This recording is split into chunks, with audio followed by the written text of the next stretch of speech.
So hello everyone, one shot video lecture के अंदर आप सभी का स्वागत है। आज का हमारा नया चैप्टर चल रहा है, that is dual nature of radiation and matter. MST में इसका वेटेज रहता है 2 मार्क्स का। 2 क्वेश्चन आपको हर शिफ्ट में मिल ही जाएगा। इस वीडियो के अंदर हम आप इसके वन शॉट भी देखेंगे, साथ साथ प्रीवियस ईयर क्वेश्चन भी सॉल्व करेंगे जो आपको 2023 में पूछा गया है। तो ज्यादा टाइम वेस्ट नहीं करेंगे बच्चों, स्टार्ट करते हैं। और सबसे पहला जो कॉन्सेप्ट है हमारा वो है एनर्जी ऑफ फोटोन। देखो बच्चों, अगर एनर्जी ऑफ फोटोन की बात करेंगे तो इसका फॉर्मूला जो रहता है वो E = h न्यू रहता है, ठीक है। और आप इसकी जगह पर h न्यू का फॉर्मूला जो होता है, हमें पता है फ्रीक्वेंसी के लिए मैं इसकी जगह पर न्यू = hc/λ भी लिख सकता हूं, ठीक है। ये बात याद रखना कि हमें बेसिक फॉर्मूला फ्रीक्वेंसी का जो है वो v = n होता है। वहां से n मतलब ही हमारा यहां पर न्यू है, तो और v मतलब वेलोसिटी ऑफ लाइट, क्योंकि dual nature of radiation and photon के अंदर जो हमारे पास स्पीड होती है वो वेलोसिटी ऑफ लाइट जितनी होती है। तो इस v की जगह पर c और ये डिनोमिनेटर में लैम्डा आ जाएगा, तो हम न्यू की जगह पर c/λ भी लिख सकते हैं। वही चीज यहाँ पे लिखी गई है, ठीक है। अब यहाँ पर आप लोगों को ये क्वांटिटीज कौन है, जैसे h जो है ये अपना प्लैंक्स कांस्टेंट होता है, राइट बच्चों। और प्लैंक्स कांस्टेंट की वैल्यू कितनी रहती है, इट इज 6.63 × 10⁻³ 34। और इसका यूनिट भी याद रखना बच्चों, जूल सेकेंड होता है, ठीक है। तो ये सब क्वांटिटीज है। देन आके आप इसके बाद आपकी ये जो न्यू है ये फ्रीक्वेंसी है। Then c is velocity of light. Velocity of light, ये भी इसकी वैल्यू हमें पता रहनी चाहिए कि velocity of light is nothing but 3 × 10⁸ metre per second होता है, ठीक है। नीचे लैम्डा जो है वो अपना वेवलेंथ है, राइट। चलिए, ये सब क्वांटिटीज एनर्जी ऑफ फोटोन से रिलेटेड हो गई।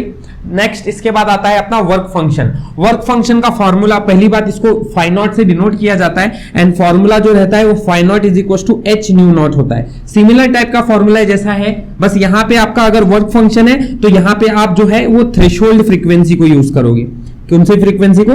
थ्रेशोल्ड फ्रीक्वेंसी, ठीक है। ये कौन सी फ्रीक्वेंसी होती है? Minimum frequency required to escape the electrons from metal surface.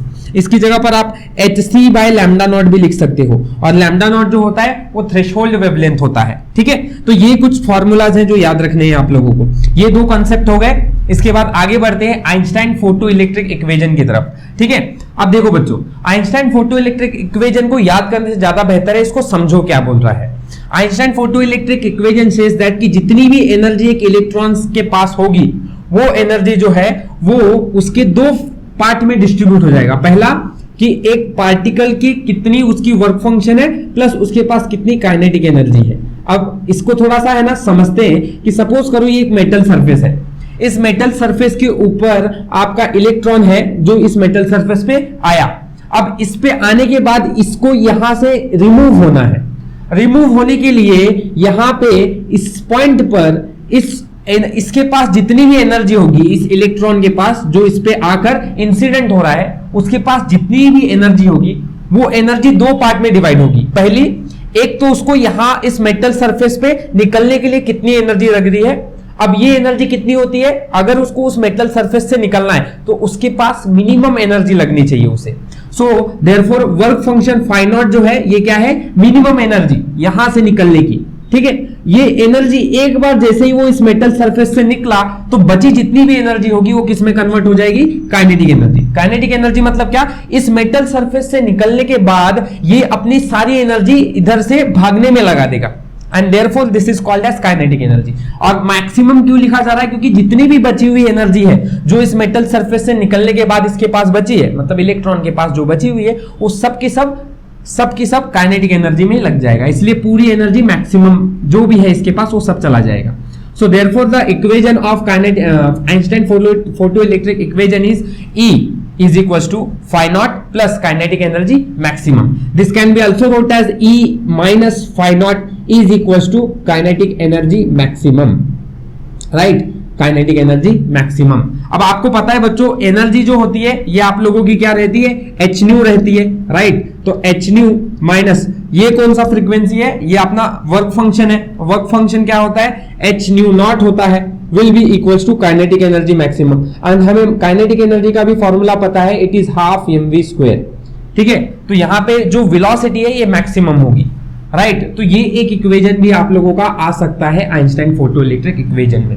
ठीक है, तो ये बातें आप याद रखो, ध्यान से नोट करके रखो। यहां पे आप न्यू की जगह पर c बाय लैम्डा भी लिख सकते हो, यहां पर भी c बाय लैम्डा नॉट भी लिख सकते हो। तो ये सब चीजें हैं, इसका सिंप्लीफिकेशन फॉर्म है। हमें सिर्फ यहां पे इतना ही कंसेप्ट समझना था कि हमारी काइनेटिक एनर्जी मैक्सिमम इधर से ये निकल जाएगी, एंड उसके बाद डिपेंड करता है कि हमें क्वेश्चन क्या दिया है, उस हिसाब से हम फॉर्मूले को चेंज कर सकते हैं। ठीक है, आइए इसके बाद आगे बढ़ते हैं स्टॉपिंग पोटेंशियल की तरफ। अब स्टॉपिंग पोटेंशियल क्या होता है कि जितनी भी काइनेटिक एनर्जी है maximum is equals to e V not. V not is stopping potential. बस इस फॉर्मूले को याद रखो, एंड आप इसकी जगह पर हाफ एम वी स्क्वायर लिखकर भी आगे फॉर्मूले को सिंप्लीफाई रख सकते हो, is equals to V not. ठीक है, चलिए ये सिंपल सा कॉन्सेप्ट था। आगे बढ़ते हैं हमारा डी ब्रोई वेवलेंथ की तरफ। अब यहां से आगे थोड़ा सा कंसेप्ट जो है इसको डीप में एक्सप्लेनेशन चाहिए रहेगा डी ब्रोई वेवलेंथ को। बाकी आई थिंक सो ये सारी चीजें आपकी क्लियर है, तो आप इसका स्क्रीनशॉट ले सकते हैं। हम आगे बढ़ते हैं। ब्रोई वेवलेंथ के बारे में बात करेंगे तो इसका formula lambda is equals to H upon P रहता है। ठीक है, ये पहली बात है जो आप ध्यान में रखना चाहिए कि आपकी जो लैम्डा की वैल्यू है ये एच बाई पी होती है। ठीक है, ठीक है, यहां से आगे आप लोग यहां पर इसके अलग अलग फॉर्मूलाज हैं जो हमें यहां पर निकालने हैं, वो हम देखेंगे, और उसको क्वेश्चन में कैसे अप्लाई करना है वो पीवाईक्यूज में देख लेंगे। तो देखो lambda is equal to H by P, पहले ये बेसिक को याद रखो। Lambda is equal to H, P means we know that P is linear momentum, and linear momentum is nothing but M into V भी लिख सकते हैं। यहां याद रखना P is nothing but linear momentum and it is M into V. ठीक है, ऐसा क्यों कर रहा हूं आगे देखो। यहां पे आप लोगों को जब आप एनर्जी की बात करते हो इस वेलोसिटी को थोड़ा सा हम बदल सकते हैं। देखो यहाँ पे लिखता हूं। ठीक है, यहां थोड़ी कुछ बातें हमारे ध्यान में रहनी चाहिए, तो मैं यहां पे आप लोगों को कुछ पॉइंट लिख के देता हूं। वी ऑल नो दैट कि काइनेटिक एनर्जी कितना रहता है, हाफ एम वी स्क्वायर होता है। ठीक है ना, यस। तो अगर मैं यहां से एनर्जी को सिर्फ ई से लिखना चाहूं तो E is equal to half M V square हो जाएगा, राइट बच्चों। एंड देयरफॉर अगर मैं यहां से v का फॉर्मूला निकालना चाहूं तो देखो v का स्क्वायर कर देंगे, v का तो ये सारा टर्म पहले तो इधर लेके आओ, 2e डिवाइड बाय m हो जाएगा, और v हो जाएगा अंडर रूट के अंदर, क्योंकि हमें चाहिए सिर्फ प्योर v, राइट। क्यों निकाल रहा हूं ये v अगर आपका निकल गया तो आप क्या कर सकते हो, इस फॉर्मूले के अंदर है ना, इसको इक्वेशन 1 बोलो, और यहां पर बोलो कि देयरफॉर इक्वेशन 1 बिकम्स क्या हो जाएगा, बोलिए lambda is equal to h upon m, और v की जगह पर आप लिख सकते हो ये जो आपको मिला हुआ है 2e divide by m, right. अब m अंदर चला जाएगा, सो फॉर्मूला क्या बन जाएगा, h divided by under root 2। देखो हाँ बच्चों, अगर ये अंदर गया तो ये स्क्वायर के बाहर, स्क्वायर रूट के बाहर है, अंदर जाते ही स्क्वायर आ जाएगा, तो m स्क्वायर e बन जाएगा डिवाइड बाय m होगा, तो m से एक m कैंसिल हो जाएगा, formula becomes h upon under root 2me, which is my lambda का formula. Lambda is equal to h divided by under root 2me, right. अब इधर से आपको एक और फॉर्मूला भी मिल गया जिसको आपको ध्यान में रखना है। First formula was this, second formula was this, where h is lambda is equal to h divided by under root 2me, right. यहां m जो है ये मास ऑफ इलेक्ट्रॉन है, एंड मास ऑफ इलेक्ट्रॉन की वैल्यू कांस्टेंट होती है, ये आप लोगों को पता है बच्चों, राइट। मैं अब क्या करता हूं, देखो we know that energy E जो है ये मैं लिख सकता हूं ई वी नॉट, क्योंकि मुझे पता है स्टॉपिंग पोटेंशियल की बेसिस से मैंने काइनेटिक एनर्जी का फॉर्मूला जो पढ़ा था ई वी नॉट पढ़ा था, राइट। तो मैं अब यहां पर E की जगह पर ई वी नॉट लिखता हूं, तो lambda is equal to h divided by under root 2m E into V not, and also यहां से भी अभी मुझे समझ में आ रहा है कि h मेरा कांस्टेंट है, m मेरा कांस्टेंट है, and E charge of electron है जो कि कांस्टेंट ही होता है 1.6 इंटू 10 टू द पावर -19। सो अगर देखेंगे तो ये सारी वैल्यूज आपकी कांस्टेंट आ रही है बच्चों, राइट। तो यहां पर लैम्डा इज इक्वल टू, इन सबको आप सॉल्व करोगे तो it comes out to be 1.22 divided by under root, ये जो है ये v नॉट है, and v not is nothing but stopping potential या पोटेंशियल डिफरेंस। ऐसा एग्जाम में आप लोगों को कोई भी वर्ड दिया जा सकता है, ठीक है। अब अगर आप इसका आंसर जो निकाल रहे हो ये नैनोमीटर में रहेगा, इसका बात ये ख्याल में रखना, क्योंकि इससे आप लोग कैलकुलेशन मिस्टेक कर सकते हो अगर आपको पता नहीं होगा इसका यूनिट क्या है तो, ठीक है। सो इफ एग्जाम में वी नॉट की वैल्यू आपको 100 दे के रखी हुई होगी, तो 100 मतलब रूट 100 बाहर आके क्या हो जाएगा 10 मतलब 0.122 आपका आंसर आएगा, राइट। अगर आपने वी नॉट 10 पकड़ा तो ऐसे एग्जाम में आप लोगों को कुछ भी वैल्यू दे दी रहती है एग्जाम के अंदर, तो आप उस हिसाब से इसको कैलकुलेट कर सकते हो। मेरी बात यहां समझने जैसे क्या क्या है बच्चों, देखो first of all you learn this formula, then second formula and this third formula. ये तीन फार्मूले पे क्वेश्चंस आ सकते हैं आप लोगों के, जो कि पास्ट में एमएसटीसीटी में आए हुए हैं, जो हम थोड़ी देर में देखेंगे, ठीक है। आई होप सो ये पॉइंट क्लियर हुआ है, इसका स्क्रीनशॉट ले लो। आगे बढ़ते हैं हम अपने अगले पॉइंट। चलो बच्चों आगे बढ़ते हैं ग्राफ की तरफ। ग्राफ सबसे पहले एक important condition for emission of photo electron. अगर फोटो इलेक्ट्रॉन्स इमिट होने ही है तो उसके लिए ये कंडीशन वेरी इंपॉर्टेंट है कि आपका जो इंसिडेंट फ्रीक्वेंसी है ये ऑलवेज ग्रेटर देन आपका थ्रेशोल्ड फ्रीक्वेंसी होना चाहिए। इससे बहुत से क्वेश्चन एमएसटीसीटी में पूछे जाते हैं, तो आप लोगों को इसका ध्यान बहुत अच्छी तरह से रहना चाहिए। ठीक है, मैं फिर से बता दूं, ये इंसिडेंट फ्रीक्वेंसी है, ये थ्रेशोल्ड फ्रीक्वेंसी है। हमेशा इंसिडेंट फ्रीक्वेंसी थ्रेशोल्ड से ज्यादा होनी चाहिए। इसके बाद आते हैं आपके ग्राफ में आप देख सकते हो फोटो करंट वर्सेस इंटेंसिटी का ग्राफ कैसा है, एकदम straight line. Photo current versus stopping potential का ग्राफ, यहां क्या हो रहा है, आपकी इंटेंसिटी जो है वो 3 पॉइंट पे वेरी कर रही है, पर स्टॉपिंग पोटेंशियल एक ही जगह पर है। ठीक है, तो यहां पर आपका ग्राफ ऐसा हो जाएगा। और अगर आपका ग्राफ ऐसा होगा कि इंटेंसिटी आपकी जो है वो एक ही पॉइंट पे है लेकिन आपका स्टॉपिंग पोटेंशियल वेरी कर रहा है, तो ग्राफ कुछ इस तरह से होगा। And last, kinetic energy versus stopping potential का ग्राफ एक्सपोनेंशियली बढ़ रहा है, जे कर्व जैसा। ठीक है, तो ये 4 ग्राफ आपको याद रखने हैं, एग्जाम्स में आपको पूछे जा सकते हैं कोई एक ग्राफ, या फिर ग्राफ के ऊपर सही ग्राफ कौन सा है, stopping potential versus photo current, intensity, ऐसे XYZ पूछ सकते हैं। आगे नोट करने वाली बात एक और ये है कि एक इलेक्ट्रॉन वोल्ट का मतलब 1.6 इंटू 10⁻⁻19 जूल होता है। और इसका थोड़ा ध्यान रखना कि एक अगर आपको इलेक्ट्रॉन कन्वर्जन फैक्टर, जैसे आपका जो क्वेश्चन है उसमें आपका कैलकुलेशन करते समय आंसर जूल में आ रहा है, तो उसको अगर इलेक्ट्रॉन वोल्ट में कन्वर्ट करना है तो ये रिलेशन आपको बहुत काम करेगा, जो कि हम करने वाले अभी क्वेश्चंस में, तो आपको समझ जाएगा। चलिए तो आगे बढ़ते हैं। इस तरह से हमारा जो वन शॉट था, मतलब जितने फॉर्मूलेस थे वो सारे कवर हो गए हैं इधर के। आई होप सो ये आप लोगों को क्लियर है। आगे बढ़ते हैं अब अपने प्रीवियस ईयर तो पीवाईक्यूज की तरफ बढ़ते हैं। और आप लोगों के सामने 3 क्वेश्चंस है जो एमएसटीसीटी 2023 में पूछा है। बच्चों फटाक से हम क्वेश्चन को सॉल्व करते हैं। देखो पहला क्वेश्चन मैं ये वाला सॉल्व कर रहा था क्योंकि एकदम थ्योरेटिकल है। क्या बोल रहा है यहाँ पे, dual nature of light is exhibited by, dual nature of light कौन एग्जिबिट करता है। 4 ऑप्शन थे, पर मैं यहां पे आप लोगों को सिर्फ आंसर बताऊंगा कि diffraction and photo electric effect, ये दोनों जो है वो dual nature of light exhibit करते हैं। ठीक है, ये क्वेश्चन का आपका 2023 का क्वेश्चन था, तो इसका आंसर आपको डायरेक्ट मैंने बता दिया। ठीक है, आगे बढ़ते हैं। अब अपने क्वेश्चन को फर्स्ट और सेकंड क्वेश्चन को सॉल्व करते हैं। ठीक है, तो देखो बच्चों, अब यहां पे आप लोगों को क्या दिया है, फर्स्ट क्वेश्चन भी आसान है। The de Broglie wavelength of a particle is related to kinetic energy as. तो डी ब्रोई वेवलेंथ और काइनेटिक एनर्जी के बीच में क्या रिलेशन होता है। सी वी नो दैट कि डी ब्रोई वेवलेंथ का फॉर्मूला जो होता है lambda is equal to h/p होता है। और बच्चों अगर आपको इसका पूरा का पूरा डेरिवेशन याद आ रहा होगा तो हमने इसका ऐसा डेरिवेशन निकाला था कि 2me आ रहा था, राइट ना। अब आपको अगर ये नहीं पता है तो वही मैं अभी थ्योरेटिकल अभी थ्योरी सिखाया था, तो उसी में ये चीज लिखी हुई थी, राइट। तो देयरफॉर यहां से मुझे लैम्डा जो है ये काइनेटिक एनर्जी था ना बच्चों, जिसको मैंने काइनेटिक एनर्जी को E कंसीडर किया था, है ना। तो देयरफॉर ये क्या हो जाएगा, √E। एंड इफ आई से ये डिनोमिनेटर में से न्यूमिनेटर में आएगा तो e टू द पावर क्या हो जाएगा, माइनस, है ना, 1/2। क्यों, क्योंकि ये रूट के अंदर है तो 1/2 लिख सकता हूं। सो देखो ना बच्चों, कौन सा ऑप्शन आपका ऐसा मैच कर रहा है, lambda is inversely proportional to e raised to the power -1/2। Yes correct, option clear है, एकदम आसान क्वेश्चन है ना, एकदम आप देखते ही इस क्वेश्चन को सॉल्व कर ले रहे थे, इतने इजी क्वेश्चन थे ये। नेक्स्ट, इसके बाद आपका सेकेंड क्वेश्चन जो है वो क्वेश्चन क्या बोल रहा है, देखो maximum kinetic energy of photon is E। अब आपको जो चीज पता चल रही है इसके अंदर वो लिखते चलो। मैक्सिमम काइनेटिक एनर्जी को E से बताया जा रहा है। When wavelength of incident radiation is lambda, जब एनर्जी E है तब आपकी जो वेवलेंथ है वो लैम्डा है, ठीक है।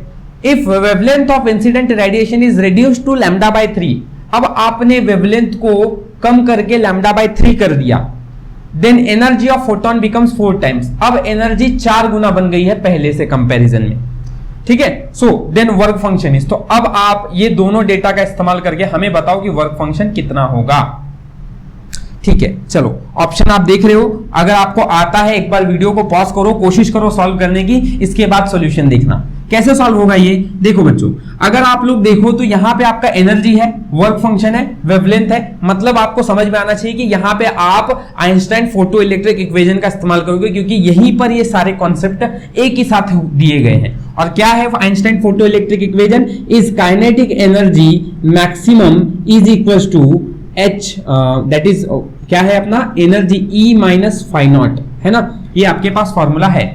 सो वी नो दैट कि यहाँ पे हमें काइनेटिक एनर्जी मतलब E का इस्तेमाल करना है। अब काइनेटिक एनर्जी हमें कुछ बोली है क्या यहाँ पर, यस एनर्जी के बारे में बोला है कि E और 4E हो जा रहा है, तो ठीक है मैं इसकी जगह पर E रखता हूँ और यहाँ इस E की जगह पर मैं रख ले रहा हूँ अपना hc by lambda. Why, because मुझे पता है कि अगर कोई वैल्यू जो एनर्जी को चेंज करने वाली है वो यही है, एच न्यू लिखकर मैं एच सी बाय लैम्डा लिख सकता हूं, और मुझे वेवलेंथ दिया है तो मुझे ये चीज आनी चाहिए मेरे दिमाग में।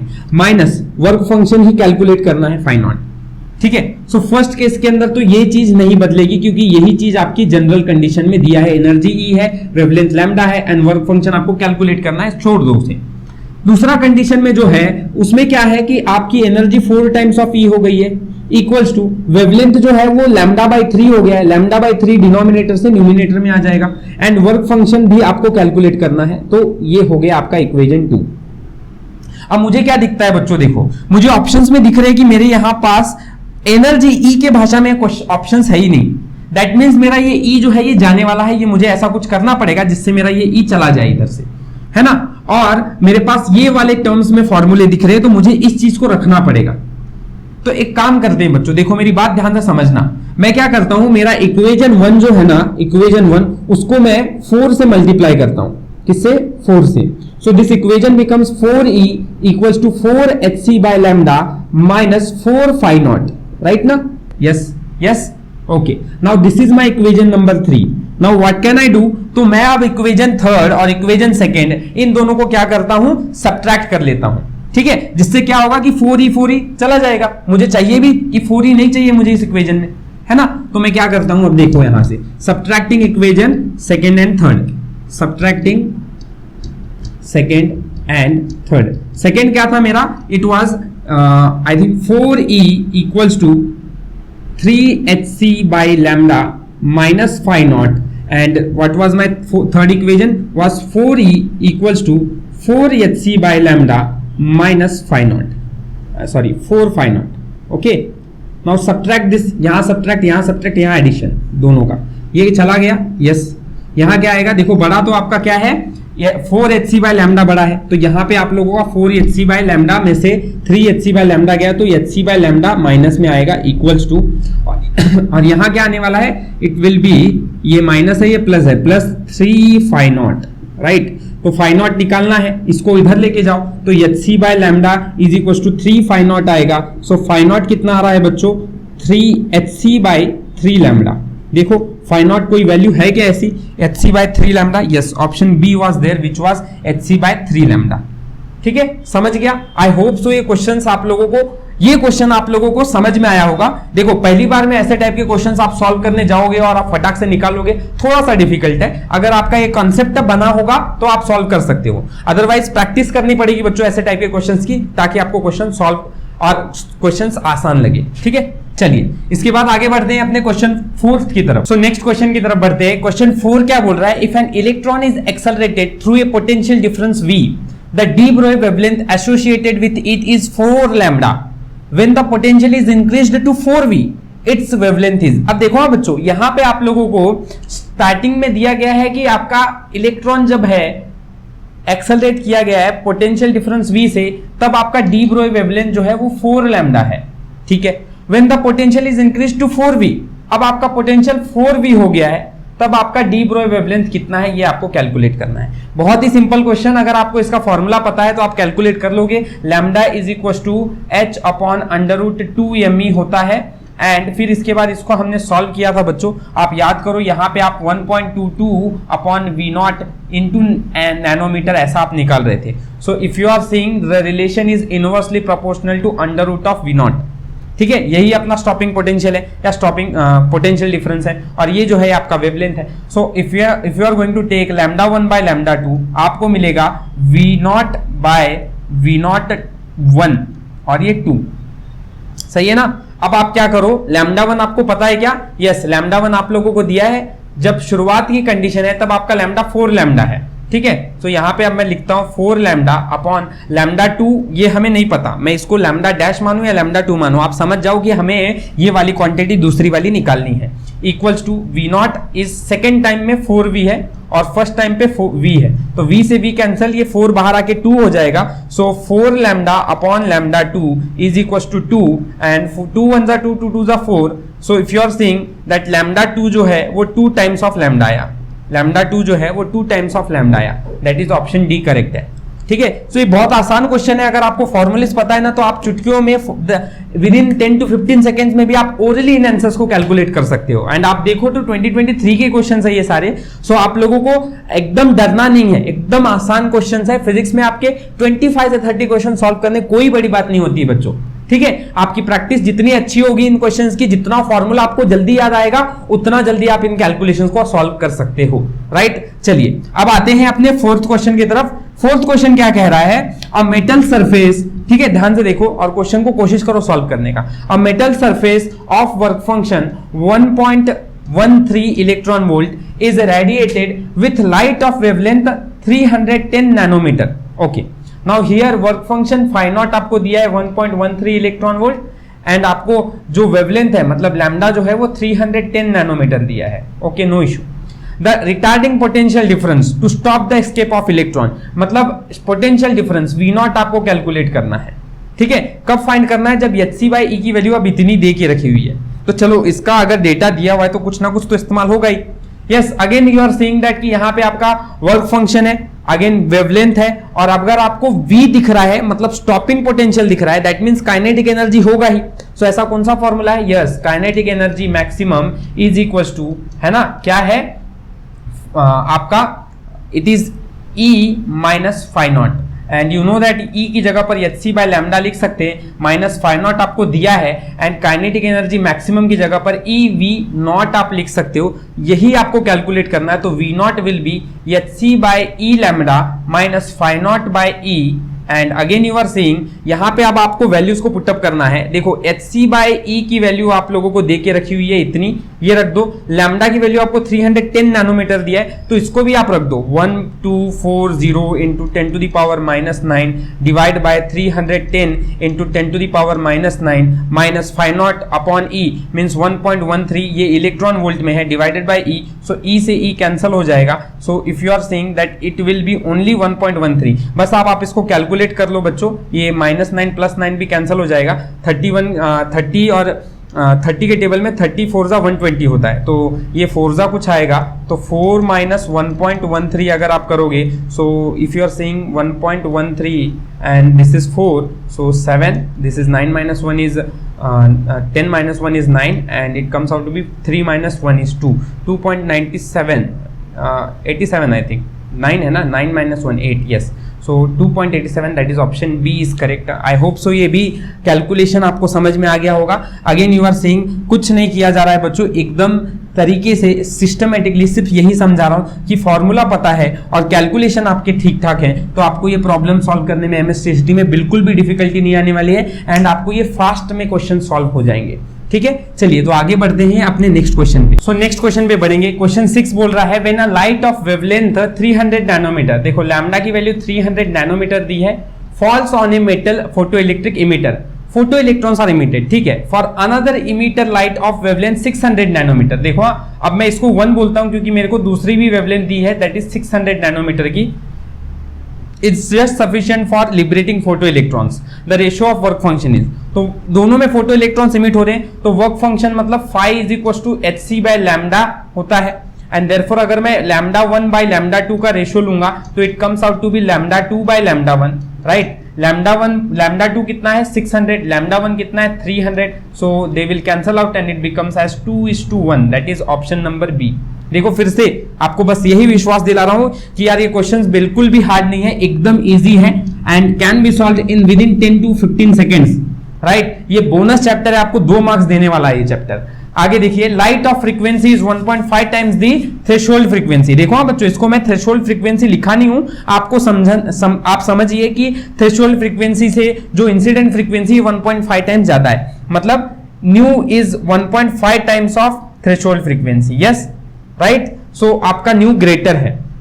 आप क्या बोल रहे हैं, if the frequency is halved, अब अगर आप इसको आधा कर दोगे एंड इंटेंसिटी को डबल कर दोगे तो फोटो इलेक्ट्रॉन क्या होंगे। देखो पहली बात तो इंटेंसिटी का कोई फर्क ही नहीं पड़ेगा, तो डबल करने से कोई मतलब नहीं है, बस मतलब है कि फ्रीक्वेंसी को आधा कर दिया है, मतलब जो भी आपकी फ्रीक्वेंसी है 1.5 टाइम्स थ्रेशोल्ड उसका भी आधा, मतलब इसका भी आधा, मतलब 0.75 हो जाएगा, है ना। और यहां पर ऐसा हो रहा है कि अगर ये आधा हो गया बच्चों इसका, दैट मीन्स आपकी जो न्यू इंसिडेंट फ्रीक्वेंसी है लेस हो गई, है ना। मैंने आपको क्या बताया था, incident frequency must be greater than threshold, लेकिन यहां क्या हो रहा है, इसका भी आधा होना मतलब ये वैल्यू से भी कम हो जाएगी अब वो वैल्यू। समझ में आ रही है बात। सो ऐसा हो रहा है, मतलब अब तो आप लोगों के पास ऐसा कंडीशन ही नहीं रहा। फोटो इलेक्ट्रॉन्स इमिट कब होंगे, जब ये कंडीशन होगी। इसमें तो फोटो इलेक्ट्रॉन्स इमिट ही नहीं होंगे, सो फोटो इलेक्ट्रॉन कितने हो गए, 0 हो गए। एकदम आसान, ठीक है। आई होप सो कॉन्सेप्ट्स और एमएसटीसीटी के पीवाईक्यूज आपको समझ में आए हैं। अच्छा लगा है तो वीडियो को लाइक शेयर एंड सब्सक्राइब जरूर करना है। थैंक यू फॉर वाचिंग बच्चों, मिलते हैं नेक्स्ट वीडियो के अंदर। तब तक अच्छी तरह से पढ़ाई करते रहे। कमेंट सेक्शन में कुछ भी डाउट है तो मेरे से जरूर